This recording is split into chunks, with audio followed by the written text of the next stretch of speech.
5, 4, 3, 2, 1. Hello. Welcome to J.E.D.I Lunch Break Live. My name is Holly Holiday. I am your J.E.D.I master for all things justice, equity, diversity, and inclusion. We are here once again providing justice, equity, diversity, and inclusion strategies and insights in 15 minutes or less. This is our last live of the year. Oh my goodness. Can you believe we made it through all of 2023?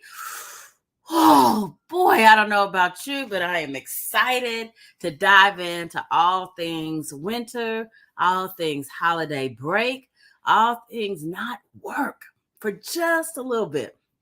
And then we'll be back in 2024 to do it all over again, bigger and better than ever before.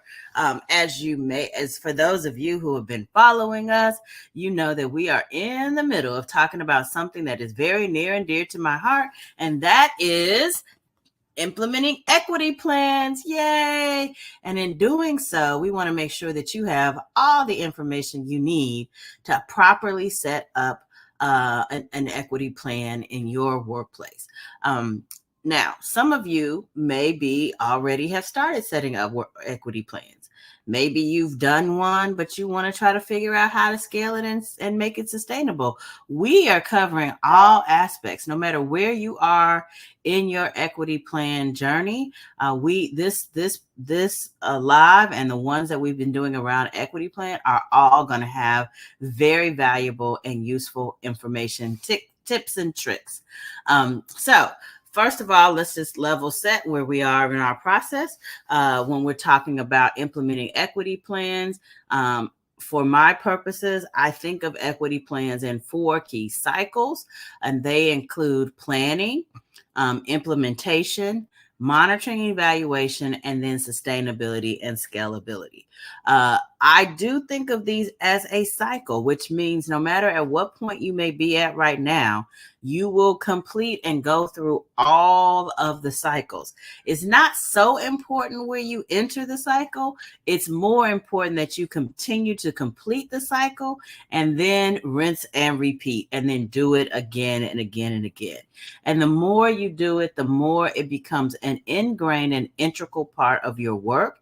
And in fact, I not only like to talk about justice, equity, diversity, and inclusion, J.E.D.I strategies, I use those terms together because it's not just a value, although it's definitely a value, but in fact, justice, equity, diversity, and inclusion are in fact strategies on how to be better in pursuit of your goals, objectives, vision, mission, all those things, particularly when you are trying to bring together people, which is anybody, of different backgrounds, who are using their unique perspectives to create even greater things.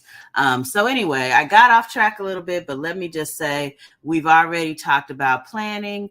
So we've got some great content on that. We've already looked at the implementation cycle. We are rounding out and finishing, along with 2023, the monitoring and evaluation cycle. And within that cycle, we've discussed data collection, feedback loops, adjustments, transparency, and now today we're going to talk about reporting.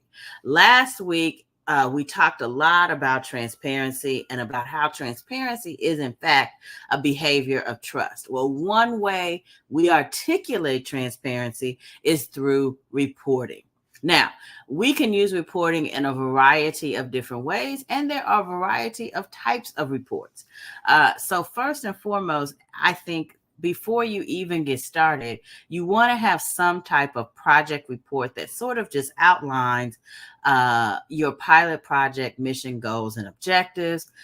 You want to also be clear to do reports periodically throughout the project to just talk about where you are and to level set what you've achieved, maybe what some of the challenges are, and most importantly, what some of the next steps are. And once you have completed your first round in the project, then in addition to doing a full report out, which of course should include a lot of pieces, which we're going to talk about in just a second, probably one of the most important and sometimes underutilized things that should happen is creating some type of executive summary. I'll be honest with you. For most folks, that will probably get the most eyeballs. That'll probably be what most people look at first. But of course, it is important and vital that you have the longer report to kind of back up some of your top line observations, key findings, and recommendations that are part of that executive summary. For me, I like an executive summary that if it is at all possible to be no more than 5 pages, somewhere between 3 to 5 pages is the sweet spot. And then the rest of the information, if I need it, I can kind of go to it. Now, standard reporting, of course, you should include, make sure you have included information about your methodology. You want to talk specifically about your results, which includes the effectiveness, the feasibility, the impact, and any lessons learned.